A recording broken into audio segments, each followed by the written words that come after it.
క్రైస్తవ్యం అనగానే లోకానికి అంతటికీ గుర్తుకు వచ్చే కొన్ని విషయాలు ఉంటాయి.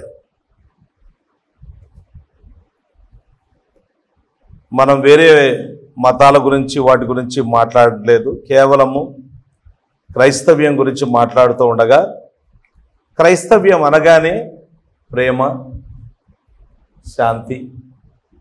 క్రైస్తవులు అందరు ఎక్కువ వచ్చి ఏమంటారు, పోలీసులకు కష్టాలు కలగజేసి గొడవలు చేస్తారేమో,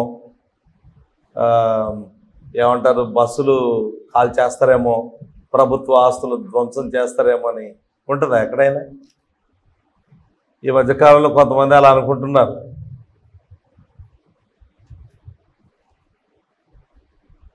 We don't do that. We are known for love. We are known for peace. We are not only peace-loving people, but also peace-creating people. అంత మాత్రమే కాకుండా క్రైస్తవులు సర్వలోకమంతటా క్షమాపణకు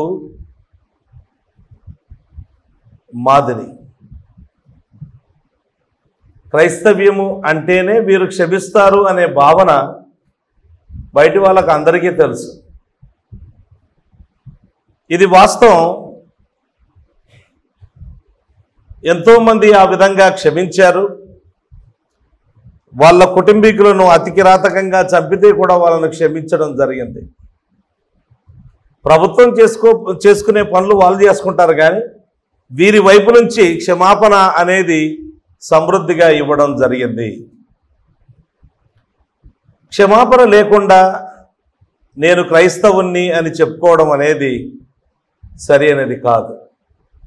ఈరోజు మనము క్రైస్తవ క్షమాపణ గురించి దేవుని వాక్యం ఏం చెప్తుందో కొన్ని మాటలు మనము మత్తయి సువార్తలో నుంచి ధ్యానం చేసుకుందాం. క్షమాపణ గురించి దేవుని వాక్యము ఏం చెబుతుంది? మత్తయి సువార్త 18వ అధ్యాయం. మత్తయి సువార్త 18వ అధ్యాయం 21వ వచనం నుంచి 35వ వచనం వరకు చాలా వచనాలు ఇవి. ఈ వచనాలను మొదట చదువుకుందాం, ఆ తర్వాత ధ్యానం చేసుకుందాం. మత్తయి సువార్త 18, మాథ్యూ చాప్టర్ 18 verses 21 through 35. ఆ సమయమున పేతురు ఆయన యొద్దకు వచ్చి, ప్రభువా, నా సహోదరుడు నా ఎడల తప్పిదము చేసిన ఎడల నేనెన్ని మారులు అతనికి క్షమింపవలెను? 7 మారుల మట్టుగా అని అడిగాను. అందుకు యేసు అతనితో ఇట్లా, నేను 7 మారుల మట్టుకే కాదు, 70 ఏళ్ల మారుల మట్టుకని నీతో చెప్పుచున్నాను. కావున పరలోక రాజ్యము తన దాసుల యొద్ద లెక్క చూచుకొన గోరిన యొక్క రాజును పోలి ఉన్నది. రాజును, ఆ మాట చూడండి, రాజును పోలి ఉన్నది. అతడు లెక్క చూచుకొన మొదలుపెట్టినప్పుడు అతనికి 10,000 తలాంతులు అచ్చి ఉన్న ఒకడు అతని యొద్దకు తేబడెను. అప్పు తీర్చుటకు వాని యొద్ద ఏమీ లేనందున వాని యజమానుడు వానిని, వాని భార్యను, పిల్లలను, వానికి కలిగినది యావత్తును అమ్మి అప్పు తీర్చవలనని ఆజ్ఞాపించెను. కాబట్టి ఆ దాసుడు అతని ఎదుట సాగిలపడి మ్రొక్కి, నా ఎడల ఓర్చుకొనుము, నీకు అంతయు చెల్లింతునని చెప్పగా, ఆ దాసుని యజమానుడు కనికరపడి వానిని విడిచిపెట్టి వాని అప్పు క్షమించెను. అయితే ఆ దాసుడు బయటకు వెళ్ళి తనకు 100 దేనారములు అచ్చి ఉన్న తన తోడి దాసులలో ఒకనిని చూచి వాని గొంతు పట్టుకొని, నీవు అచ్చి ఉన్నది చెల్లింపుమనెను. అందుకు వాని తోడి దాసుడు సాగిలపడి, నా ఎడల ఓర్చుకొనుము, నీకు చెల్లించదనని వానిని వేడుకొనెను. గాని వాడు ఒప్పుకొనక అచ్చి ఉన్నది చెల్లించు వరకు వానిని చెరసాలలో వేయించెను. కాగా వాని తోడి దాసులు జరిగినది చూచి మిక్కిలి దుఃఖపడి వచ్చి జరిగినదంతయు తమ యజమానునికి వివరముగా తెలిపింది. అప్పుడు వాని యజమానుడు వానిని పిలిపించి, చెడ్డ దాసుడా, నీవు నన్ను వేడుకొంటివి గనుక నీ అప్పంతయు క్షమించితిని. నేను నిన్ను కరుణించిన ప్రకారము నీవును నీ తోడి దాసుని కరుణింపవలసి ఉండెను కదా అని వానితో చెప్పాను. అందుచేత వాని యజమానుడు కోపపడి తనకు అచ్చి ఉన్నదంతయు చెల్లించు వరకు బాధపరచు వారికి వాని నప్పగించెను. మీలో ప్రతివాడును తన సహోదరుని హృదయపూర్వకముగా క్షమింపని ఎడల మీ పరలోకపు తండ్రియు ఆ ప్రకారమే మీ ఎడల చేయుననెను. దేవుడు ఈ పరిశుద్ధ వాక్యాన్ని మన కొరకై దీవించునుగాక. లేఖనాల్లో చాలా స్పష్టంగా యేసు ప్రభువును నమ్ముకున్న వాళ్లకు దేవుడు నియమించిన ఆజ్ఞ ఏంటంటే, క్రీస్తు యేసునందు దేవుడు మిమ్మల్ని క్షమించిన ప్రకారము మీరును ఒకరినొకడు క్షమించండి. ఎఫెసీ పత్రిక 4:32లో ఈ మాట చెప్పడం జరిగింది. అంటే ఇదొక ఆజ్ఞ, ఇదొక ఆప్షన్ కాదు. ఈ ఆజ్ఞను ఎవరైనా మీరితే తీవ్రమైన తప్పు, పాపము చేస్తూ ఉన్నారు. క్షమాపణ అనేది దేవుని యొక్క మనసులో నుంచి పుట్టింది. దేవుడే మనకు మాదిరి. దేవుడు మనల్ని క్షమించాడు. క్రీస్తు యేసునందు మనల్ని ఉచితముగా క్షమించాడు. మనము రుణపడి ఉన్న దానిని అంతటినీ ఆయన క్షమించాడు గనుక మనము కూడా క్షమించాలి. యేసు ప్రభువును నమ్ముకుంటే క్షమాపణ హృదయము మనకు వచ్చి ఉండాలి. యేసు ప్రభువును నమ్ముకుని కూడా ఎన్నడూ ఎవరిని కూడా క్షమించకుండా హృదయములో బిటర్నెస్ పెట్టుకొని, అంటే చేదు పెట్టుకొని, ఆ చేదు ఒక చిన్న మొక్క వేసి దానికి నీళ్లు పోసి దానికి ఎరువేసి అది లోతుగా చేదు వేరు పారి లోతుగా నాటబడేటట్లుగా చేసి పెద్ద వృక్షమయ్యేటట్టుగా చేస్తే అది విశ్వాస లక్షణము కాదు. దేవుడు మనల్ని రక్షించినప్పుడు మన జీవితంలో పెను మార్పులు, మన యొక్క ఏమంటారంటే డిస్పోజిషన్లో, మన థింకింగ్లోనే మార్పులు తీసుకొని వచ్చాడు.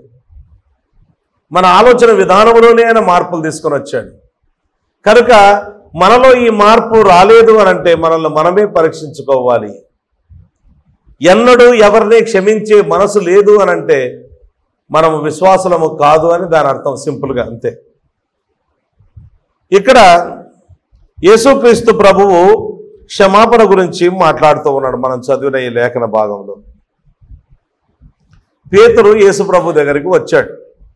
వచ్చి, ప్రభువా, నా సహోదరుడు నా ఎడల తప్పిదము చేసిన ఎడల నేను ఎన్ని మార్లు అతన్ని క్షమింపవలెను అంటూ ప్రశ్న వేసింది ఆయనే, జవాబు కూడా ఆయనే చెప్తున్నాడు. 7 మార్ల మట్టుక అని అన్నాడు. అది పేతురు ప్రశ్న. 7 మార్ల మట్టుక అని ఎందుకన్నాడు అని అంటే, కొంచెం ఆయన వాళ్ళు యూదులు కదా, కొంచెం పాత నిబంధన బ్యాక్గ్రౌండ్ ఉంది వీళ్ళకు. ఆమోసు గ్రంథం చూడండి, 1వ అధ్యాయం. ఆమోసు గ్రంథం 755వ పేజీ, పాత నిబంధనలో 755వ పేజీ తెలుగులో. ఆమోసు గ్రంథం 1వ అధ్యాయం 3వ వచనం చూడండి.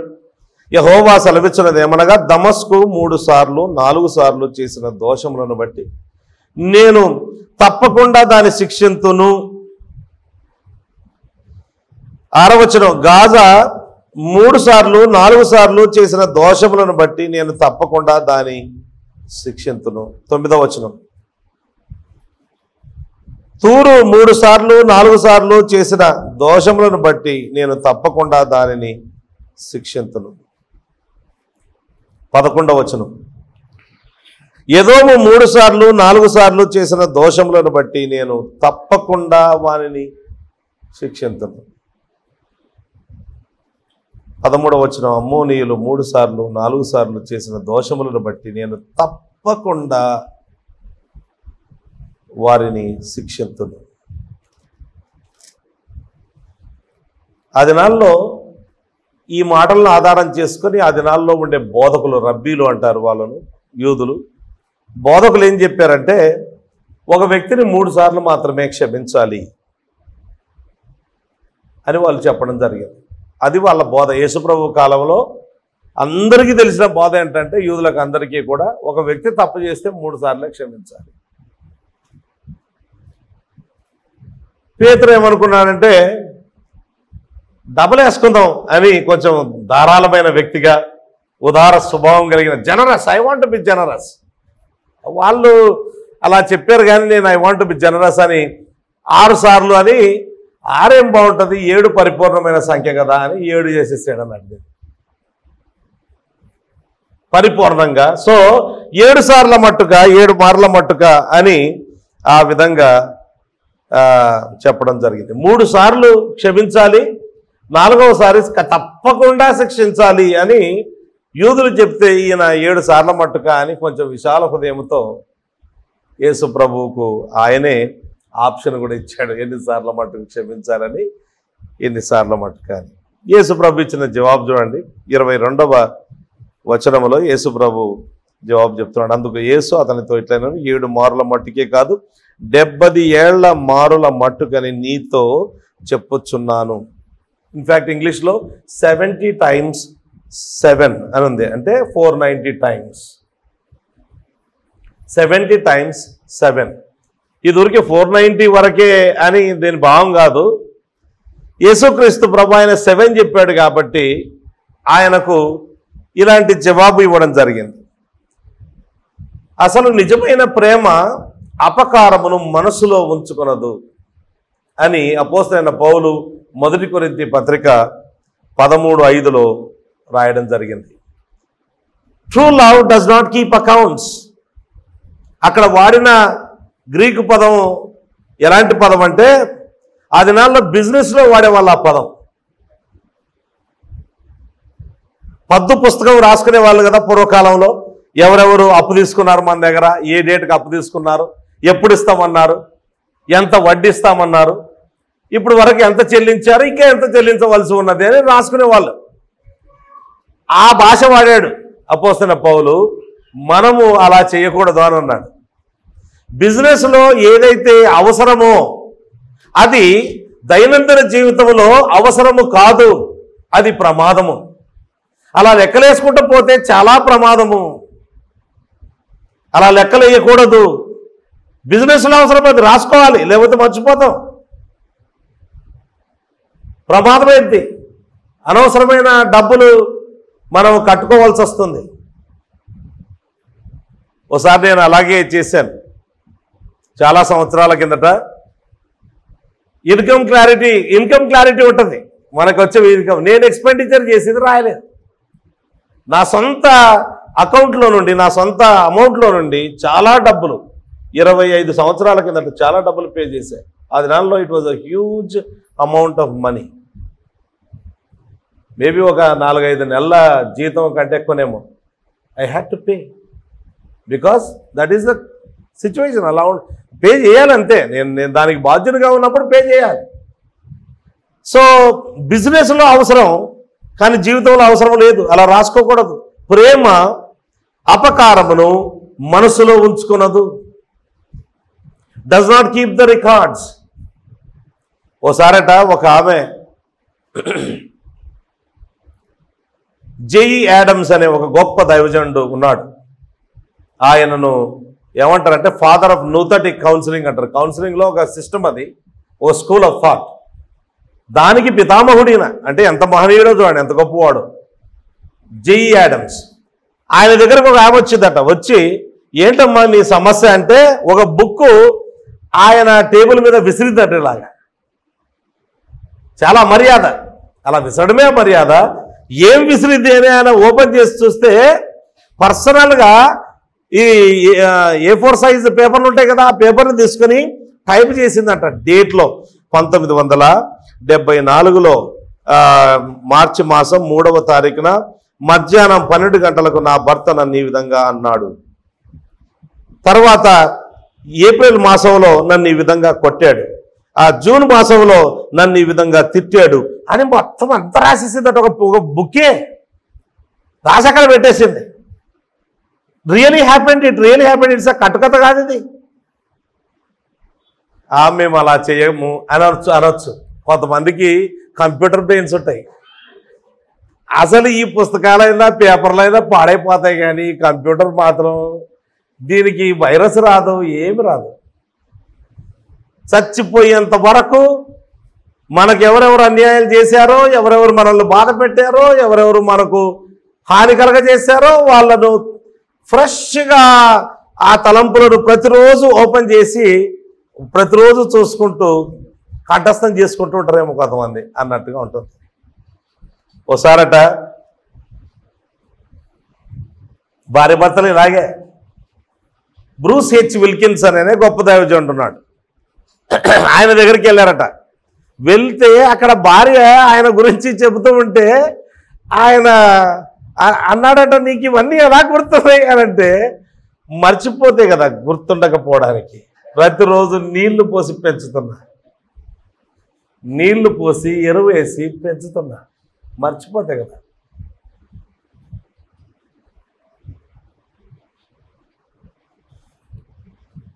యేసుక్రీస్తు ప్రభు అంటాడు 70 times 7 అని అంటే దాని అర్థం ఏంటంటే uncountable times you must forgive. You must not keep the record of the wrongs done to you అని చెప్తూ ఉన్నాడు.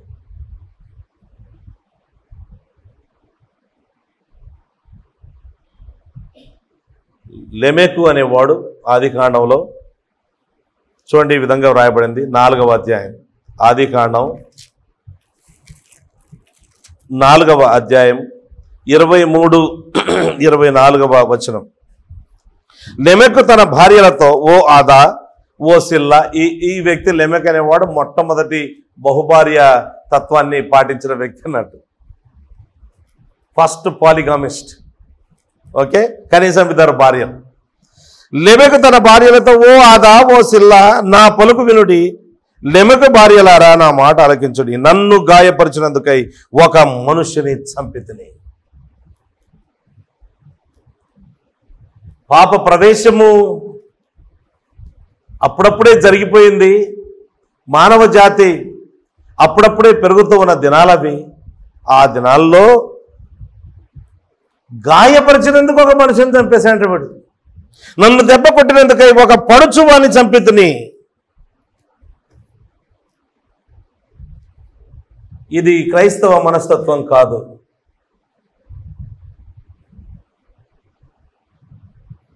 We have to be different. మనము ప్రత్యేకమైన ప్రజలు, మనం అలా ఉండకూడదు. లెమెకు అలా ఉన్నాడు. వాడు అవిశ్వాసి, వాడు దుర్మార్గుడు, దేవుని యొక్క వాక్యానికి విరోధంగా బ్రతికిన వాడు. మనం ఆ విధంగా ఉండకూడదు. రోమపత్రిక చూడండి 12వ అధ్యాయం, రోమపత్రిక 12వ అధ్యాయము 17వ వచనం. కీడుకు ప్రతి కీడు ఎవనికి చేయవద్దు, మనుషులందరి దృష్టికి యోగ్యమైన వాటిని గూర్చి ఆలోచన కలిగి ఉండుడి. శక్యమైతే మీ చేతనైనంత మట్టుకు సమస్త మనుషులతో సమాధానముగా ఉండుడి. ప్రియులారా, మీకు మీరే పగ తీర్చుకునక దేవుని ఉగ్రతకు చోటీయుడి. పగ తీర్చుట నా పని, నేనే ప్రతిఫలమిత్తును అని ప్రభువు చెప్పుచున్నాడని వ్రాయబడి ఉన్నది. We have to be different. Christians are suppose to be like this. క్రైస్తవులు, దేవుని బిడ్డలు ఈ విధంగా ఉండాలి. యేసుప్రభుని నమ్ముకోవడం అంటే మరి ఊరికైనా నమ్ముకున్నా, బాప్తిజం తీసుకున్నా, పెళ్లి కోసం బాప్తిజం తీసుకోవడమో లేకపోతే ఇలాంటివి చేస్తే పనికిరాదు ఆ బాప్తిజం. మేము మరింత నరకపాత్రలు అయిపోతాం. నిజంగా మారు మనస్సు ఎవరిలోనికి అయితే యేసుక్రీస్తు ప్రభు అయితే వచ్చాడో, ఎవరి జీవితాలను అయితే ఆయన మార్చాడో, ఎవరి రాతి గుండెను తీసివేసి మాంసపు గుండెను అనుగ్రహించాడో వారి జీవితంలో ఖచ్చితమైన మార్పులు ఉంటాయి. మొదటి తెస్సలోనిక పత్రిక చూడండి. తెస్సలోనికలకు రాసిన మొదటి పత్రిక 5వ అధ్యాయము 15వ వచనం. ఎవడునూ కీడునకు ప్రతి కీడు ఎవరికైనాను చేయకుండా చూచుకొనుడి. మీరు ఒకరి ఎడల ఒకడును మనుషులందరి ఎడలను ఎల్లప్పుడూ మేలైన దానిని అనుసరించి నడుచుకోండి. నువ్వు చేస్తే నేను చేయలేనా? నువ్వు నన్ను బాధ పెడితే నేను బాధ పెట్టలేనా? నిన్ను ఎలా బాధ పెట్టాలో నాకు తెలుసు, నీకు ఎలా హాని చేయాలో నాకు తెలుసు. ఇది క్రైస్తవ మనస్తత్వము కాదు. పదే పదే పదే పదే దేవుని వాక్యం చెప్తుంది, కీడుకు ప్రతి కీడు ఎవడు కూడా చేయకూడదు. మొదటి పేతురు పత్రిక 3వ అధ్యాయము 9వ వచనం. ఇదే మాట మళ్ళీ కావాలని చూపిస్తున్నా పదే పదే. 3:9 ఆశీర్వాదములకు వారసులవుటకు మీరు పిలువబడితే గనుక కీడుకు ప్రతి కీడైనను దూషణకు ప్రతి దూషణ అయినను చేయక దీవించుడి. దూషణకు ప్రతి దూషణ లేదు. This is Christian life. ఇది క్రిస్టియానిటీ అంటే. ప్రియమైన వారలారా, ఈ విధంగా బ్రతికితే మన జీవితాలు ఎందుకు బాగుండవు? మన జీవితాలు ఎందుకు సంతోషభరితంగా ఉండవు? మనకు వెంటనే పాత పురుషుడు బయటకు వస్తాడు మనలో నుంచి. కీడుకు ప్రతి కీడు చేయాలి, దూషణకు ప్రతి దూషణ చేయాలి, అప్పుడే ప్రశాంతత ఏర్పడుతుంది మనకు. అంతవరకు పిచ్చి వాళ్ళలాగా, నెమ్మది లేని వాళ్ళలాగా, మనము పిచ్చోళ్ళు కుదురుగా ఒక చోట ఉండరు చూడండి, ఆ టైప్లో ఉంటాం మనం. We should never be like that. లూకా సువార్త 17వ అధ్యాయం 4వ వచనం చూడండి.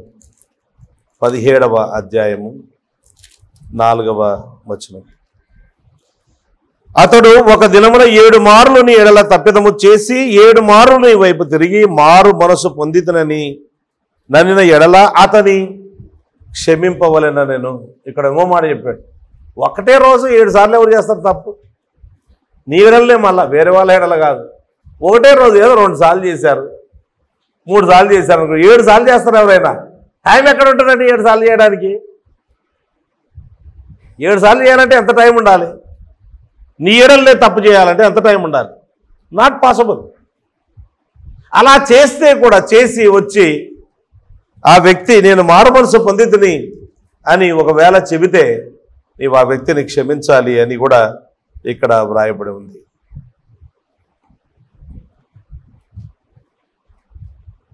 కనుక యేసుక్రీస్తు ప్రభు చెప్పే జవాబు ఏంటంటే, పేతురు ప్రశ్న అడిగాడు, ప్రశ్నకు జవాబుగా ఆయనే జవాబు చెప్తే అది కూడా ఇంకో ప్రశ్న రూపంలో చెప్పాడు. యేసుక్రీస్తు ప్రభు సరైన జవాబు చెప్పాడు. లెక్క కట్టుకోనంత రీతిలో నీవు క్షమించాలి నీ సహోదరుణ్ణి అని చెప్పాడు.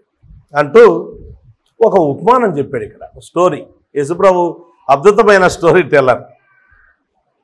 ఆయన దగ్గర నుంచి మనం స్టోరీ టెల్లింగ్ నేర్చుకోవచ్చు. చాలా అద్భుతమైన స్టోరీ టెల్లర్. ఇక్కడ ఈ స్టోరీ ఏంటంటే, ఒక రాజు ఉన్నాడు, ఆయన దాసులు ఉన్నారు.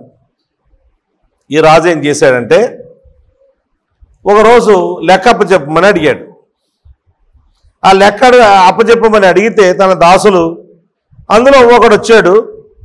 వాడు ఎంత అచ్చి ఉన్నాడంటే 10,000 తలాంతులు అచ్చి ఉన్నాడు. It's a huge amount of money. నేను చెప్తా ఎంత అమౌంట్ దీన్ని లెక్కేసి చెప్తాను. Huge amount of money. ఈయన దాసు అంటే మామూలుగా ఇంట్లో పనివాడు అనుకునేది మీరు కాదు.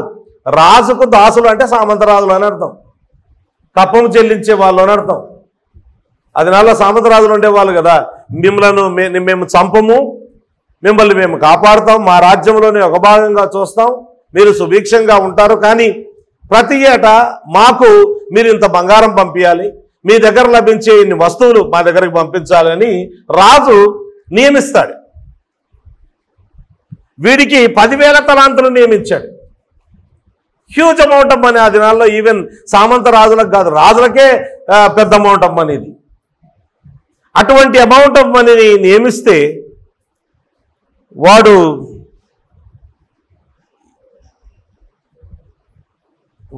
ఆ విధంగా అంత అప్పున్నాడు. అతను యుద్ధకు తేపడ్డాడు రాజు దగ్గరికి. అప్పు తీర్చడానికి వాని దగ్గర ఏమీ లేకపోతే వాని యజమానుడు వానిని, వాని భార్యను, పిల్లలను, వానికి కలిగినది యావత్తును అమ్మి, అంటే వాళ్ళు బానిసలుగా వాళ్ళని అమ్మేసి అప్పు తీర్చమని ఆజ్ఞాపించాడు.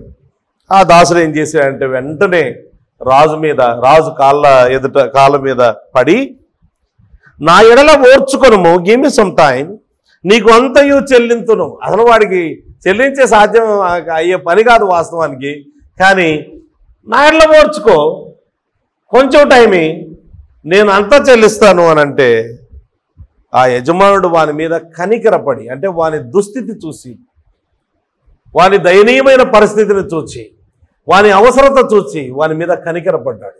పీగు తరుక్కుపోయింది. వెంటనే ఆ యజమానుడు వానిని విడిచిపెట్టి వాని అప్పు అంతా క్షమించేశాడు.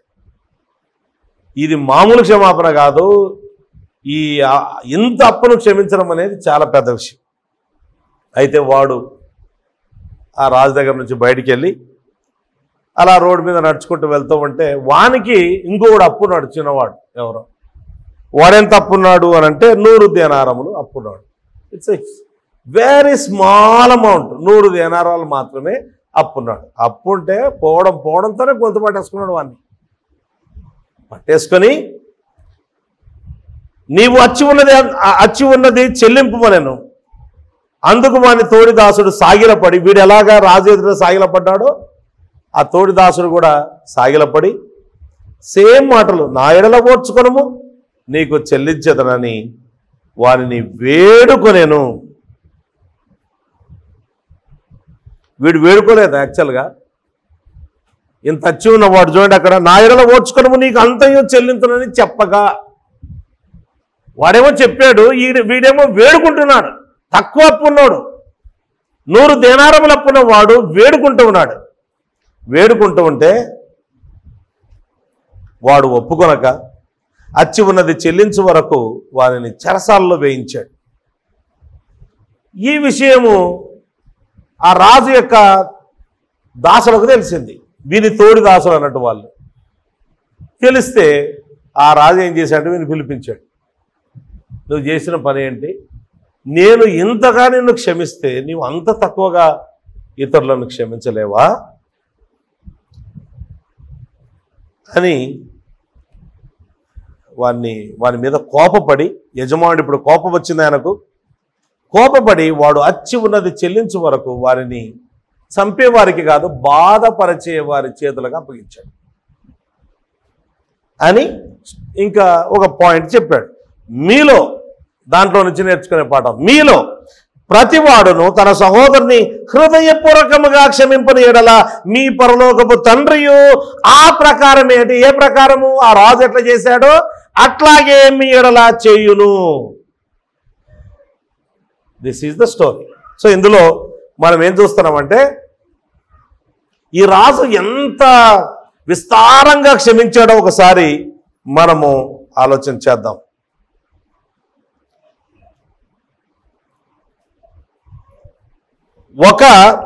ఇక్కడ 10,000 తలాంతులు ఉంది కదా, 10,000 తలాంతులు. చూడండి ఆ మాట మనకు 24వ వచనంలో, అతడు లెక్క చూచుకుని మొదలుపెట్టినప్పుడు అతనికి 10,000 తలాంతులు. ఇక్కడ కింద ఫుట్ నోట్స్ లో 1 తలాంతు ఇంచుమించు 3,600 రూపాయలు కావచ్చును అని రాశారు. పాత బైబిల్లో అప్పుడు మనం ఏమంటారు, బైబిల్ ట్రాన్స్లేషన్ చేసి చాలా సంవత్సరాలు అయింది కదా, అప్పుడు ఆ లెక్క ప్రకారం ఇది. ఓకే, మా తాత ఒక 70-80 ఏళ్ల కిందట గవర్నమెంట్ స్కూల్లో, ఎయిడెడ్ స్కూల్లో పనిచేశాడు. ఆయన జీతం 2 రూపాయలట అది నెలలో. ఆ 2 రూపాయలకు 7-8 మంది పిల్లలకు బట్టలు కొని, క్రిస్మస్కు కావలసిన అంటే వంట సరుకు అంతా కొని, తోలుబొమ్మలాట చూసి కర్నూలులో ఇంకా కొంచెం డబ్బులు దాచిపెట్టుకొని ఇంటికి వచ్చాడట. అంటే అంత వచ్చింది. మరి చెప్తే నమ్ముతారా? 2 రూపీస్ పిల్లలకి ఇస్తే మగ మీద ఇసురు పడేస్తారేమో.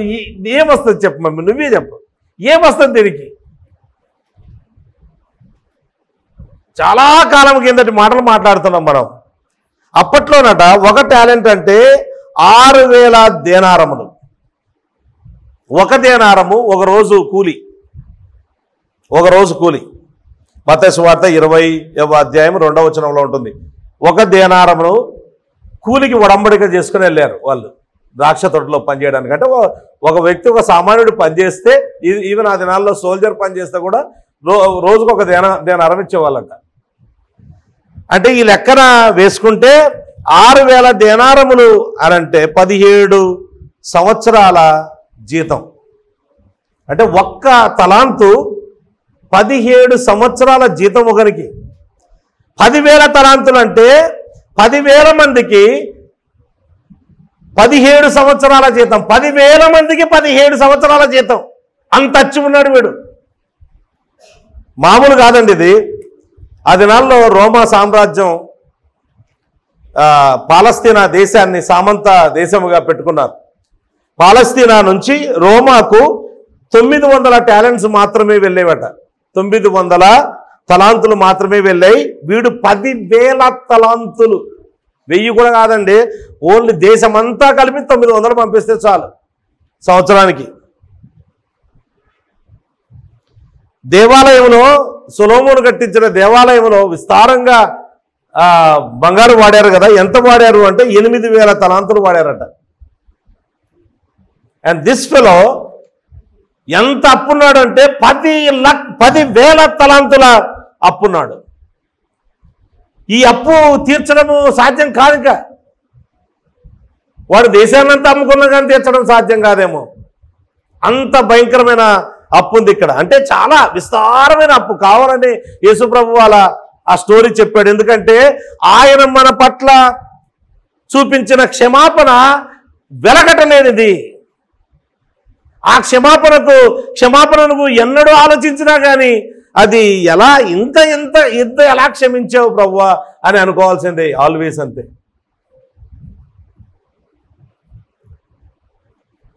ఇంకో మాట చెప్పాలి. గ్రీకు భాషలో 10,000 రిప్రజెంటెడ్ అన్కౌంటబుల్ నంబర్.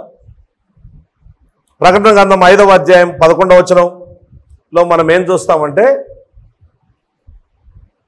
దేవదూతలను గూర్చి మాట్లాడుతూ 10,000 times 10,000 అని అలాంటి పదం వాడారు. అంటే ఏంటంటే అన్కౌంటబుల్. దేవదూతలు లెక్కలేనంత మంది దేవదూతలను దేవుడు సృష్టించాడు. అపోస్తలుడైన పౌలు అంటాడు, మీకు 10,000 మంది బోధకులున్నను తండ్రి ఒక్కడే అని అంటాడు. అంటే దట్స్ ద మ్యాక్సిమం నంబర్ అన్నట్టు, అన్కౌంటబుల్ నంబర్. అన్కౌంటబుల్ వాడాలి అని అంటే వాళ్ళు ఈ నంబర్ వాడతారు, 10,000. యేసుక్రీస్తు ప్రభు ఏమంటున్నాడంటే వీడు ఎంత అచ్చి ఉన్నాడంటే దాన్ని లెక్క కట్టడం కూడా సాధ్యం కానంత అచ్చి ఉన్నాడు. వాడు వచ్చాడు, ఆయన అన్నాడు నువ్వు చెల్లించాలి అని అంటే వాడు నేను చెల్లించలేను అని అంటే, అలాగైతే నా ఎడల ఓర్చుకునము, నీకు అచ్చి ఉన్నదంతా చెల్లిస్తానని కూడా అన్నాడు. అంతకంటే ముందుగా వీరిని భార్యను పిల్లలను అందరినీ కూడా బానిసలుగా చేసేయండి అని అంటే వాడు అంటాడు కాళ్ళ మీద పడి నా ఎడల ఓర్చుకొని అచ్చి ఉన్నదంతా చెల్లిస్తాను అని అంటే ఆ రాజు, ఈ సామంత రాజు మీద కనికరపడి వాని అప్పంతా క్షమించేశాడు. ఇది ఏమి క్షమాపణో మాటల్లో వర్ణించడము సాధ్యం కాదు. ఈ క్షమాపణ ఎంత గొప్పదో వివరించడము సాధ్యం కాదు. అంతగా క్షమించేశాడు. వాడు వెళ్ళాడు, బయటికి వెళ్ళాడు. వెళ్తూ ఉండగానే దారిలో వీనికి అచ్చి ఉన్న ఇంకొకడు కనపడ్డాడు. వాడు 200 దేనారములు మాత్రమే అచ్చి ఉన్నాడు. అంటే సుమారు 3 నెలలు అంతే, మ్యాక్సిమం 3 నెలల ఏమంటారు జీతం ఇది. వీడు చెల్లించాల్సింది 10,000 మంది 17 సంవత్సరాలు పనిచేస్తే వచ్చే జీతం. అంత క్షమించబడితే 3 నెలలు అచ్చి ఉన్న అంటే ఇట్స్ నథింగ్ అట. ఆ దినాల్లో ఎవరికైనా నథింగే. అంత చిన్న అమౌంట్ను వీడు క్షమించలేదే అని క్షమించకపోగా వాడు ఏం చేశాడంటే చాలా ఆశ్చర్యమైన పని చేశాడు. వాడు వెంటనే వాని మీద ఏమాత్రం కనికరపడకుండా వాడిని తీసుకొని జైల్లో వేశాడు, చెరసాల్లో వేశాడు. దీన్ని ఏమంటారంటే డెటర్స్ ప్రిజన్ అంటారు. డెటర్స్ ప్రిజన్ అది నాల్లో ఉండేది, యూదుల్లో డెటర్స్ ప్రిజన్ ఉండేది. They use to use it as a last resort. అంటే లాస్ట్ ఇంకా ఏమీ చేయలేకపోతే లాస్ట్కు చివరగా ఆ వ్యక్తిని ఈ జైల్లో వేయిస్తారు అన్నట్టు. ఏమి ఇంకా కాదులే అని అనుకుంటే, కానీ వీడు ఫస్ట్ రిసార్ట్గానే జైల్లో వేశాడు. ఎంత కృతజ్ఞత లేని దుర్మార్గుడో చూడండి. వీని మనసులో ఎక్కడా ఏ కోశానా ఇంకొకరిని క్షమించాలి అనే తలంపే లేదు. తన యజమానుడు ఇంత విస్తారంగా వీరిని క్షమిస్తే తక్షణమే ఆ క్షమాపణను మర్చిపోయి కొంచెము కూడా తనకు అచ్చి ఉన్న వానికి కొంచెము కాలము కూడా సమయం ఇవ్వకుండా, అవకాశమే ఇవ్వకుండా తక్షణమే ఆ వ్యక్తి పోయి జైల్లో వేయించాడు. The behavior of this slave is grotesque. వీడొక విలన్ చెప్పాలంటే. వీడు చేసింది క్రూరమైనది. This is inhuman. అంటే మానవులు చేసేది కాదు ఇది. మనిషిగా ప్రవర్తించడం లేదు, వీడు పశువుగా క్రూరంగా ప్రవర్తిస్తూ ఉన్నాడు, మనుషులు ఇలా ప్రవర్తించరు అని యేసుక్రీస్తు ప్రభు ఆ స్టోరీలో చెప్తున్నాడు. వీని ప్రవర్తన క్రూర జంతువుల ప్రవర్తనే కానీ మనుషుల యొక్క ఛాయలు దాఖలాలు వీనిలో ఏమీ కనబడవు.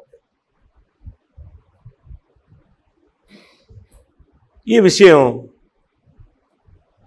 ఇప్పుడు తోడి దాసులకు తెలిసింది. అటుపోయి ఇటుపోయి విషయం తెలుస్తుంది కదా, తెలియకుండా ఉంటుందా? కాగా 30వ వచనం, వాని తోడి దాసులు జరిగినది చూచి మిక్కిలి దుఃఖపడ్డారు. ఇక్కడ పాయింట్ ఏంటంటే, if you don't forgive, even the group in which you live also will suffer. Others will suffer in the group. Others will suffer in the family. నీ ఏమంటారు, అన్ఫర్గివింగ్ స్పిరిట్ అంటే క్షమాపణ ఇవ్వలేనటువంటి హృదయము,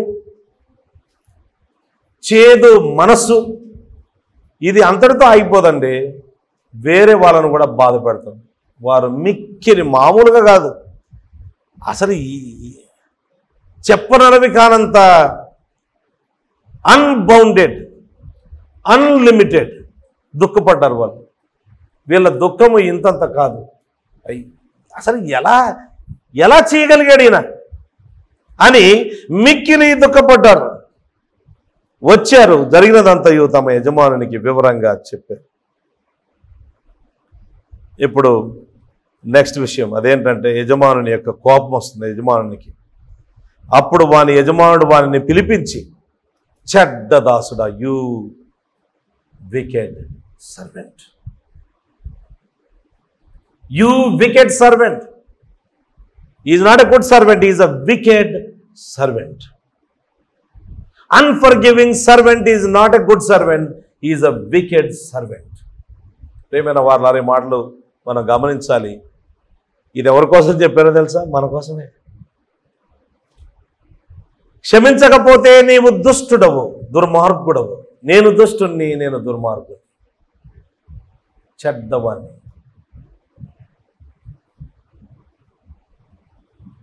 చెడ్డదాసుడా, నీవు నన్ను వేడుకొంటివి గనుక నీ అపంతయు క్షమించితిని. నేను నిన్ను కరుణించిన ప్రకారము నీవును నీ తోడి దాసుని కరుణింపవలసి ఉండేను కదా. అందుకే మనం రెగ్యులర్గా చేసే ప్రార్థన పరలోక ప్రార్థన అంటాం కదా, యేసు ప్రభు శిష్యులకు నేర్పిన ప్రార్థన అది.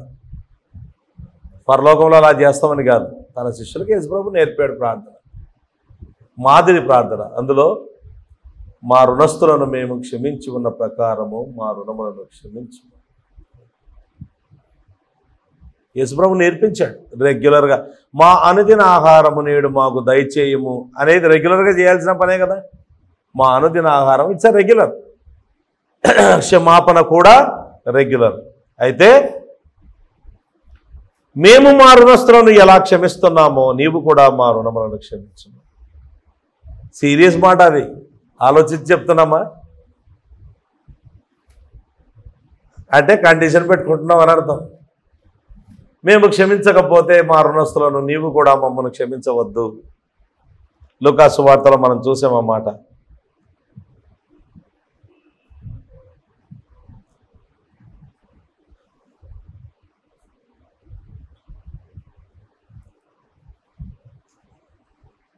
అవును, ఈ దాసుడు విశ్వాసేనా? ఏమనుకుంటారు మీరు చెప్పండి? విశ్వాస అనుకుంటారా? అయినా విశ్వాసేనా? మరి అట్లాంటి మాటలు రాశాడే చెడ్డ దాసుడు అని. పేతురును సాతానా అన్నాడు. Get the behind me Satan అన్నాడు. సాతానా అన్న వెనుకకు పొమ్ము.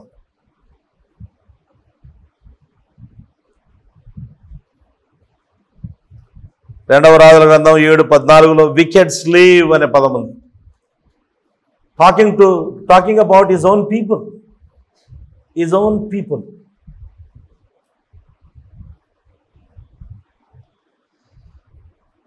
రాజుకు కోపం వచ్చేసిందండి. కోపం వచ్చేసి ఆయన ఏం చేశాడంటే వానిని ఎవరికి అప్పచెప్పాడు?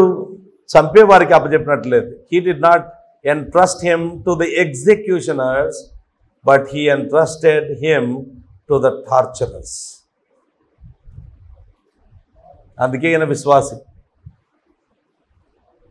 అవిశ్వాసి అయితే ఎగ్జిక్యూషనర్స్కి అప్పచెప్పి ఉండేవాడు, నరకమే ఇంకా వాడికి. కానీ వీడు నరకానికి పోడు, ఈ లోకంలోనే అనుభవించాలి. ఏం అనుభవించాలంటే బాధ అనుభవించాలి. టార్చర్. టార్చర్ అనే పదం చాలా ఘోరంగా ఉంటుంది కదా. టార్చర్ అనుభవించాలి.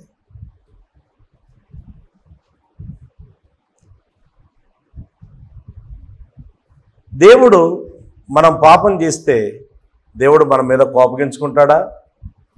ఎస్, కోపగించుకుంటాడు. మనల్ని శిక్షిస్తాడా? ఖచ్చితంగా శిక్షిస్తాడు. 100కి 100 పాళ్ళు శిక్షిస్తాడు. హెబ్రీ పత్రిక చూడండి, 12వ అధ్యాయం. దేవుడు వదిలిపెట్టడం అనేది ఏముండదండి. 5వ వచనం నుంచి, నా కుమారుడా ప్రభువు చేయు శిక్షను తృణీకరించకము. కుమారుడితో మాట్లాడుతున్నాడు. నా కుమారుడా ప్రభువు చేయు శిక్షను తృణీకరించకము, ఆయన నిన్ను గద్దించినప్పుడు విసుకకము. ప్రభువు తాను ప్రేమించు వానిని శిక్షించి, ఎవరిని శిక్షిస్తున్నాడు? ప్రేమించేవాన్నే శిక్షించి తాను స్వీకరించు ప్రతి కుమారుని దండించును, శిక్షించును, దండించును అని కుమారులతో సంభాషించినట్లు మీతో సంభాషించు ఆయన హెచ్చరికను మరచితిరి. శిక్షా ఫలము పొందుటకై మీరు సహించుచున్నారు. దేవుడు కుమారులనుగా మిమ్మును చూచుచున్నాడు. తండ్రి శిక్షింపని కుమారుడెవడు? కుమారులైన వారందరూ శిక్షలో పాలు పొందుచున్నారు. మీరు పొందని ఎడల దుర్బీజులే కానీ కుమారులు కాదంటే ఆయన పిల్లలు కాదు. దుర్బీజులు అంటే సింపుల్గా చెప్పాలంటే ఆయన పిల్లలు కాదు కానీ అని అర్థం. మరియు శరీర సంబంధులైన తండ్రులు మనకు శిక్షకులై ఉండిరి, వారి యందు భయభక్తులు కలిగి ఉంటిమి. అట్లయితే ఆత్మలకు తండ్రి అయిన వానికి మరి ఎక్కువగా లోబడి బ్రతకవలేను కదా. వారు కొన్ని దినముల మట్టుకు తమకిష్టము వచ్చినట్టు మనల్ని శిక్షించరు కానీ మనము తన పరిశుద్ధతలో పాలు పొందవలెనని మన మేలు కొరకే ఆయన శిక్షించుచున్నాడు. మరియు ప్రస్తుతమందు సమస్త శిక్ష దుఃఖకరముగా కనబడునే గాని సంతోషకరముగా కనబడదు. అయినను దాని యందు అభ్యాసము కలిగిన వారికి అది నీతి అను సమాధానకరమైన ఫలమిచ్చును. సో దేవుడు శిక్షిస్తాడా? శిక్షిస్తాడు. ఎలా శిక్షించబోతున్నాడు అన్ఫర్గివింగ్ పర్సన్ అని అంటే బాధపరచు వారి చేతికి అప్పగిస్తాడు. టార్చరర్స్, టార్మెంటర్స్ చేతికి అప్పగిస్తాడు. అంటే somehow you will receive the torture and the torments of God. అది ఎలానో, ఎవరి ద్వారా చేస్తాడో, ఎలా చేస్తాడో, అదొక వ్యాధి కలగజేయడం ద్వారా చేయొచ్చు, యాక్సిడెంట్ కలగజేయడం ద్వారా చేయొచ్చు. దేవుడు ఏం వదిలిపెట్టండి ఎవరిని కూడా. లేదా ఆర్థికంగా తీవ్రంగా నష్టపోయేటట్లుగా చేయవచ్చు, ఇంట్లో నెమ్మది లేకుండా చేయవచ్చు, ఏదైనా చేయొచ్చు, ఏదో రూపంలో చేయొచ్చు. వదిలిపెట్టడం అనేది ఉండదు. కనుక భయపడాలి. మన రక్షణను, మన సొంత రక్షణను వణుకుతోనూ భయముతోనూ కొనసాగించుకోవాలి. దేవుడు అంటే లెక్క లేకుండా బ్రతకకూడదు. యేసుప్రభువును నమ్ముకున్న మనము మనకిష్టం వచ్చినట్టుగా మనం ఎట్లా అనుకుంటే అట్లా బ్రతకడానికి వీలుండదు. ఏదంటే అది చేసుకుంటూ ఏం పర్లేదులే దేవుడు క్షమిస్తాడు అంటే అడిగినప్పుడు క్షమిస్తాడు, కానీ టార్చరర్స్ చేతికైతే అప్పగిస్తాడు. గుర్తుపెట్టుకోవాలి. నీవు అందులో నుంచి పాఠము నేర్చుకునేంత వరకు ఆ శిక్ష నీ మీద నుంచి తొలగిపోదు. ఆ పాఠం నేర్చుకున్న తర్వాత అవసరం లేదు, ఆ శిక్ష అవసరం లేదు. పాఠం కోసమే కదా శిక్ష ఇచ్చింది. పాఠం నేర్చుకున్న తర్వాత శిక్ష నీ మీద నుంచి తొలగిపోతుంది. యాకోబు పత్రిక 5వ అధ్యాయంలో ఒకనికి తీవ్రమైన జబ్బు చేస్తే వాడు తానే సంఘ నాయకుల దగ్గరికి వెళ్ళలేకపోతే వాళ్ళనే పిలిపించాడు, వచ్చి ప్రార్థన చేయమని. వారు ప్రార్థన చేసి అక్కడ సందర్భం చూడండి, పాపం ఉంది, సందర్భం పాపం ఉంది. ఎప్పుడైతే వాడు తన పాపాలు ఒప్పుకున్నాడో ఇంకా అప్పుడు దేవుని శిక్ష అవసరం లేదు వాడికి. ఆ పాపాలు ఒప్పుకోవడం జరిగింది కాబట్టి దైవజనులు లేదా నాయకులు వారి కోసం ప్రార్థన చేశారు, వారి కోసం ప్రార్థన చేశారు, వాడు స్వస్థపరచబడ్డాడు. నాటేస్తారు, ఇంకా అవసరం లేదు.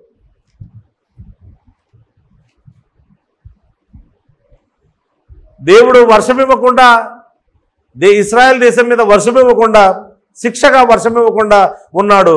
వారు తమ పాపాలు ఒప్పుకునగాని ఇక అవసరం లేదు కాబట్టి అంటే వెంటనే వర్షం పంపించాడు. అవసరం లేదు, ఇంకా ఆ శిక్ష అవసరం ఉండదు. కనుక మనము జాగ్రత్తగా ఉండాలి. దేవుడు మనల్ని బాధపరచు వారికి చేతికి అప్పగిస్తాడు అన్న విషయాన్ని మనం మర్చిపోకూడదు. ఎవరి గురించి మనం ఈ మాటలు నేర్చుకుంటున్నాం అంటే మన గురించి నేర్చుకుంటున్నాం. యేసు ప్రభువు చేత లేదా తండ్రి అన్న దేవుని చేత విస్తారంగా క్షమించబడిన మనము నరకానికి పోవలసిన మనల్ని, మన మీదికి రావాల్సిన ఆ శిక్షనంతటినీ కూడా తొలగించి మనల్ని క్షమించి వదిలిపెట్టేశాడు.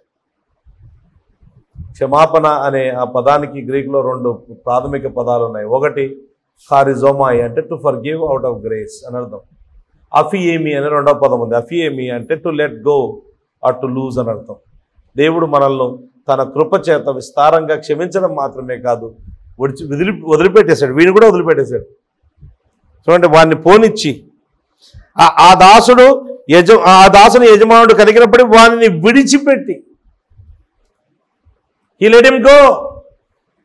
ఇక అవి మన మీద లేవు. మరి ఇక్కడ మళ్ళీ చెల్లించమని అంటున్నాడే అని అంటే, వాడు తిరిగి తన దాసుని క్షమించేంత వరకు, ఆ మనసు వానికి వచ్చేంత వరకు వానికి శిక్ష ఉంటుంది. అది పాయింట్ ఇక్కడ. నాట్ దట్ మళ్ళీ మళ్ళీ మొత్తం అంతా 10,000 తలాంతులు వీడికి కట్టాలని కాదు పాయింట్ ఏంటంటే, if you forgive I will forgive, if you don't forgive I will not forgive. And so నీకు కొంచెమే వచ్చి ఉన్నా, చిన్న గాయం చేసిన నీ సహోదరుణ్ణి నీ సహోదరుని నీవు క్షమించలేక హృదయంలో చేదు పెట్టుకొని విపరీతంగా సంవత్సరాల తరబడి ముఖము చాటేసుకొని ప్రైజ్ ది లార్డ్ చెప్పడానికి కూడా మనసు లేక ఇంత ఘోరంగా బ్రతికితే, దేవుడు మరి నేను ఇంత విస్తారంగా క్షమించి ఏమైంది? శిక్షిస్తాడు, ఖచ్చితంగా శిక్షిస్తాడు. You will come under the tormentors the punishment of God. ఇది నా మాటలు కాదండి, నాకేమైనా సరదనా మాట చెప్పడానికి. దేవుడు తాను ప్రేమించు తన కుమారులనందరినీ శిక్షించి దండించును. ఇది మంచి sign, it's a good sign. ఇది మంచి సైన్ అంటే మంచి సూచన, ఇది శుభ సూచకం. శిక్షించకపోతే నువ్వు నరక పాత్రను అని అర్థం.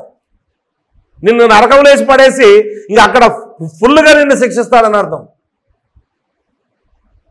నీకు నరకం లేదు, నీకు పరలోకం ఇచ్చాడు కనుక ఈ లోకంలోనే శిక్షిస్తాడు. ప్రియమైన వారలారా, ఇలాంటి క్షమాపణ అంటే మనము విస్తారంగా క్షమించబడ్డాం కాబట్టి మనం కూడా విస్తారంగా క్షమించడం అనేది నేర్చుకోవాలి. ఎవరిని క్షమించాలి ఏంటి అనే విషయాలు మనం ఇప్పుడు మాట్లాడుకోవట్లేదు. ఊరికే just the attitude of forgiveness ఉండాలి అన్నదే ఇక్కడ మాట్లాడుకుంటున్నాం. It's general. కొన్నిసార్లు ఫర్గివ్, ఫర్గెట్ ఇవన్నీ నేను మాట్లాడలేదు, ఇప్పుడు సమయం కాదు వాటన్నిటి మాట్లాడడానికి. Simple one thing that I'm talking about here, లేదా Christ is talking about here, is forgiving spirit ఉండాలి నీకు. నీవు విశ్వాసివి కాబట్టి, దేవుని బిడ్డవు కాబట్టి, నీవు విస్తారంగా క్షమించబడ్డావు కాబట్టి నీవు కూడా ఇతరులను కొద్దిపాటి బాధలు పెట్టిన వారిని, కష్టాలు పెట్టిన వారిని నీవు కూడా క్షమించాలి. You should have forgiving spirit అని చెబుతూ ఉన్నాడు. నేను ఫర్గివ్ చెయ్యను అని అంటే కనుక 35వ వచనంలో సూత్రం ఉంది. మీలో ప్రతి వాడును తన సహోదరుని హృదయపూర్వకముగా క్షమింపని ఎడల. క్షమించాలి, హృదయపూర్వకంగా క్షమించాలి, మనస్ఫూర్తిగా క్షమించాలి. క్షమించని ఎడల నా పరలోకపు తండ్రియు ఆ ప్రకారమే మీ ఎడల చేయును. నా పరలోకపు తండ్రి కూడా మిమ్మల్ని క్షమించడు. కనుక ప్రియమైన వారలారా, ఈరోజు మనం నేర్చుకున్న పాఠం ఏంటంటే క్షమాపణ మనస్సును కలిగి ఉండాలి. జస్ట్ బేసిక్గా ప్రతి చిన్నదానికి, కొంతమంది చాలా పీచి మనుషులండి, ప్రతి చిన్నదానికి కేసు ఏమంటారు, ఇట్లా బొడుపుల్లో భిక్షగాళ్ళు ఉంటారు, వాళ్ళని ఏదో అంటారు, వాళ్ళ పేర్లు ఏదో ఉంటుంది, కాకతీయ నగరం ఏదో ఉంటుంది, అక్కడ భిక్షగాళ్ళు ఉంటారు. వాళ్ళు ఏం చేస్తారంటే గొడవలు పడితే ఒక పుల్ల తీసుకొని టక్కున విరిచేస్తారు. విరిచేశారంటే ఇది కేసు పెట్టినట్లు లెక్క. ఇక పంచాయతీ వేస్తారు. పంచాయతీ వేస్తే దినాల తరబడి కళ్ళు దుకాణంలో కూర్చొని లేదా కళ్ళు దుకాణం నుంచి కళ్ళుపెట్టలు తెప్పించుకొని తాగుకుంటూ ఈ రోజు అయిపోవటారంట కేసు, రేపు అయిపోవటారు, ఎల్లుండి అయిపోవటారు. 10 దినాలు తాగి తిని అంత పెట్టి ఎవడైతే తప్పు చేశాడో వాని మీద మొత్తం అంతా భారం పెట్టేస్తారట. వాళ్ళ పెద్దలు, కుల పెద్దలు ఉంటారు కదా, వాళ్ళ పెద్దలు అలా చేసేస్తారట. ఎందుకండి ప్రతి చిన్నదానికి పిల్లలు కొట్లాడుకునే దానికి కూడా పుల్లలు విరగొడతారా? మనలో కూడా అట్లాంటి మనసు ఎవరికైనా ఉందేమో. ప్రతిదానికి పుల్ల విరిచే మనస్సు. దేవుడు పుల్లలు విరిచారనుకోండి అయిపోద్ది మనంగా. We need to have forgiving spirit. మనసులో మనపూర్వకముగా హృదయపూర్వకముగా మన సహోదరులను మనము క్షమించాలి. క్షమించకపోతే తోడి దాసులు మిక్కిలి బాధపడతారు. అంటే the church will be affected. You know that your family will be affected if one unforgiving person is there in the church. సంఘములో క్షమాపణ మనసు లేని ఒక్క వ్యక్తి ఉన్నా కానీ సంఘం బాధపడుతుంది. ఇక్కడ ఒక వ్యక్తే కదా, ఇక్కడ the whole community is feeling so bad about it. తీవ్రంగా మిక్కిలి దుఃఖపడుతూ ఉన్నారు. నీవు చేసే పనికి మొత్తం సంఘానికే దుఃఖం తీసుకొని రావడం అనేది ఎంత తప్పు. పై వచనాల్లో సంఘం ఉంది తెలుసా మీకు? మనం చదివిన ఈ స్టోరీకి పై వచనాల్లో సంఘంలో జరిగే విషయాలు ఉన్నాయి. ఆ సందర్భంలోనే యేసుప్రభు చెప్పాడు. అంటే నేను ఫర్గివ్ చెయ్యను అని అంటే you are hurting the church అనేది. You are hurting yourself. Of course ఖచ్చితంగా నీవు బాధపరుచుకుంటున్నావు. క్షమాపణ హృదయము లేని వ్యక్తి చాలా సఫర్ అవుతాడు, చాలా సఫర్ అవుతాడు. ఇంకా మానసిక వేదన పొందుకోవాల్సి వస్తుంది, బాధ పొందుకోవాల్సి వస్తుంది, నెమ్మది లేకుండా ఉంటుంది, సంతోషము లేకుండా ఉంటుంది, అన్నీ కోల్పోతావు. You will lose everything. నీ బ్రతికే జీవనమే కష్టమైపోతుంది. ఎందుకు బ్రతికి ఉన్నానా అని ఆలోచించాల్సి వస్తుంది. ఒక రోజు ఇది పెద్దగా విస్తారంగా అలాగే పెద్దగా అయిపోతే కనుక ఇంకా నీ జీవితాన్ని నీవే అనవసరంగా అనారోగ్య సమస్యలు కూడా వచ్చేస్తాయి. Do you know that? అనారోగ్య సమస్యలు వస్తాయి. అన్ఫర్గివింగ్ స్పిరిట్ ద్వారా అంటే గ్రడ్జ్ను పెంచి పోషిస్తూ ఉంటే కోపము రేగుతుంది. అట్లా రేపుతుంది. కోపం ఎక్కువ వస్తే బీపీ వస్తుంది.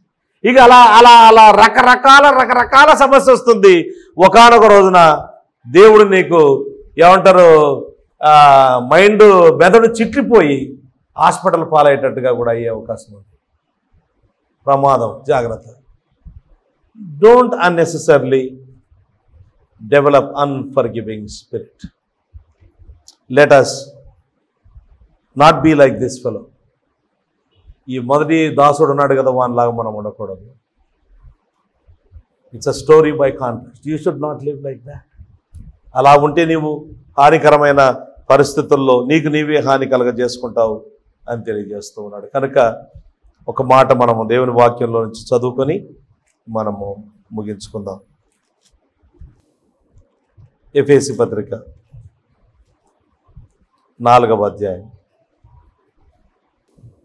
25 నుంచి చదువుతున్నా. పాయింట్ 32 కానీ 25 నుంచి చదివి నేను ముగిస్తాను. మనము ఒకరికొకరము అవయవములమై ఉన్నాము గనుక మీరు అబద్ధమాడటం మాని ప్రతివాడును తన పొరుగు వానితో సత్యమే మాట్లాడవలెను. కోపపడుడి గాని పాపము చేయకుడి. సూర్యుడు అస్తమించే వరకు మీ కోపము నిలిచి ఉండకూడదు. అపవాదికి చోటియకుడు. అంటే సూర్యుడు అస్తమించిన తర్వాత కూడా ఈ కోపం అలాగే నిలిచి ఉంటే ఇంకా సాతాను హీ విల్ టేక్ ఓవర్. అపవాదికి మనం చోటిచ్చినట్టు లెక్క. వానికి ఇంచిస్తే అక్కడ ఆక్రమించుకుంటాడు. వాని పద్ధతి అది. అపవానికి చోటియకుడి అంటే ఇట్స్ బీచ్ హెడ్ అంటారు దీన్ని. యుద్ధం జరగడానికి ఒక ప్లేస్ కావాలి. అక్కడి నుంచి యుద్ధోపకరణాలు వాడాలి, వాళ్ళు బాంబులు పంపించాలి. బీచ్ హెడ్ అంటారు. ఆ బీచ్ హెడ్ సాతానుడు దొరికించుకుంటాడు. దొరికించుకొని ఇంకా అక్కడే తిష్ట వేసుకొని కూర్చుంటాడు. అక్కడి నుంచి వాని పని జరిగిస్తూ ఉంటాడు. కనుక అపవాదికి చోటు ఇవ్వకుడి. దొంగిలు వాడు ఇక మీదట దొంగిలక అక్కరగల వానికి పంచిపెట్టుటకు వీలు కలుగు నిమిత్తము తన చేతులతో మంచి పని చేయించు కష్టపడవలేను. వినువారికి మేలు కలుగునట్లు అవసరమును బట్టి క్షేమాభివృద్ధికరమైన అనుకూల వచనమే పలుకుడి గాని దుర్భాష ఏదైనను మీ నోట రానియకుడి. దేవుని పరిశుద్ధాత్మను దుఃఖపరచకుడి. ఇవన్నీ చేస్తే దేవుడు, పరిశుద్ధాత్మ దేవుడు దుఃఖపరచబడతాడు, ఏడుస్తాడు. విమోచన దినం వరకు ఆయన యందు మీరు ముద్రింపబడి ఉన్నారు. సమస్తమైన ద్వేషము, కోపము, క్రోధము, అల్లరి, దూషణ, సకల విధమైన దుష్టత్వము మీరు విసర్జించుడి. ఇప్పుడు 32వ వచనం మన పాయింట్. ఒకని ఎడల ఒకడు దయగలిగి కరుణాహృదయులై క్రీస్తునందు దేవుడు మిమ్మును క్షమించిన ప్రకారము మీరును ఒకరినొకరు క్షమించుడి. దేవుడి మాటలు మన కొరకే దీవించును గాక. ప్రార్థన చేసుకున్నాం. దయామయుడమైన ప్రేమ కలిగిన మా ప్రియ పరలోకపు తండ్రి, ఈ దినం మీ వాక్యంలో నుండి ఒకరినొకరు దయగలిగి కరుణాహృదయులై క్రీస్తునందు మీరు మమ్మను క్షమించిన ప్రకారము మేము కూడా ఒకరినొకరు క్షమించాలి అన్న విషయాన్ని నేర్పించినందుకై, యేసు ప్రభు జీవిత కాలంలో జరిగిన సంఘటన ద్వారా, పేతురు అడిగిన ప్రశ్నను బట్టి, ఉపమానము ద్వారా మీరు మాకు నేర్పించిన ఈ మంచి మాటల కొరకై మీకు వందనాలు ప్రభువా. మేము ఇక్కడ కూర్చున్న ప్రతి ఒక్కరము పీచి పెట్టే వాళ్ళంగా కాకుండా, ప్రతిదానికి నాకు ఎక్స్ప్లెనేషన్ కావాలి, ఐ డిమాండ్ అన్ ఎక్స్ప్లెనేషన్ అని కోర్టుకు వెళ్ళినట్టుగా ప్రతిదానికి ఎక్స్ప్లెనేషన్ అనే ఆ మనస్తత్వం ఉండకుండా, ప్రతిదానికి పుల్ల విరవకుండా, ప్రభువా దయచేసి క్షమాపణ మనస్సును మేము డెవలప్ చేసుకునేటట్లు మాకు సహాయం చేయమని ప్రార్థన చేస్తూ ఉన్నాం. మీరు ఎంత విస్తారంగా మమ్మల్ని క్షమించారో దానిని ఆధారం చేసుకొని, దాని మీద మనసు పెట్టి, దానిని ధ్యానించి, ఇంత చిన్నగా నేను క్షమించడం ఏం పెద్ద విషయం అని మాకు హాని చేసిన వారికి, కీడు చేసిన వారికి మేము ప్రతి కీడు చేయకుండా వారిని దీవించినట్లు సహాయం చేయమని ప్రార్థిస్తున్నాను. మా సంఘంలో ఇలాంటి క్షమా హృదయాన్ని విస్తారంగా దయచేయవలని ప్రార్థిస్తున్నాం. మీరు మమ్మల్ని హెచ్చరిస్తున్నారు, ఒకవేళ క్షమించకపోతే బాధపరచు వారికి నిన్ను అప్పగిస్తాను అని మీరు హెచ్చరిక చేస్తూ ఉన్నారు. కనుక ప్రభువా నా తండ్రి, బాధపరచు వారికి మీరు అప్పగించక మునిపే మేము జీవితాలు సర్దుకునేటట్లు సహాయం చేయమని ప్రార్థన చేస్తూ ఉన్నాం. మీరే మహిమ పొందమని, మా జీవితాలను సవరించి బాగు చేయమని, సంఘ ఐక్యతను మీరు కాపాడమని ప్రార్థన చేస్తూ ఉన్నాం. నా తండ్రి, మీరే సహాయం చేయమని వేడుకుంటూ ఉన్నాం. మాకు మేము హాని చేసుకోకుండా, మునుకోళ్లకు ఎదురుతన్నుట మాకు మేమే హాని చేసుకొనుట, అలాగే ప్రభువా క్షమాపణ ఇవ్వలేనటువంటి మనస్తత్వం ద్వారా మాకు మేమే హాని కలగజేసుకుంటాము అని, తీవ్రమైన హాని కలగజేసుకుంటాము అని మేము గ్రహించి జాగ్రత్త పడినట్లు సహాయం చేయమని, మా ద్వారా ఇతరులు మిక్కిలి బాధపడకుండా మీరే కనికరించమని సహాయం చేయమని, యేసుక్రీస్తు ప్రభు పేరిట మమ్మల్ని అందరినీ మీ నిండు దీవెనల చేత పంపించమని, మరలా కలుసుకునే పర్యంతం తోడుగా ఉండమని యేసుక్రీస్తు ప్రభువు పేరట స్తుతించి ప్రార్థించి అడిగి వేడుకుంటున్నాము తండ్రి. ఆమేన్. మన పరమ తండ్రి అయిన దేవుని ప్రేమ, మన పాప క్షమాపణ నిమిత్తం చనిపోయి తిరిగి లేచి పరలోకానికి ఆరోహణమై మన కొరకు తిరిగి రానున్న యేసుక్రీస్తు ప్రభు యొక్క కృప, మనల్ని సర్వసత్యంలోనికి నడిపిస్తూ ఉన్న పరిశుద్ధాత్మ దేవుని అన్యోన్య సహవాసం, సన్నిధి, సమాధానం చేరి వచ్చిన మనకందరికీ ఇప్పుడు ఎల్లప్పుడూ సదాకాలము తోడై ఉండునుగాక. ఆమేన్. అందరికీ వందనాలు.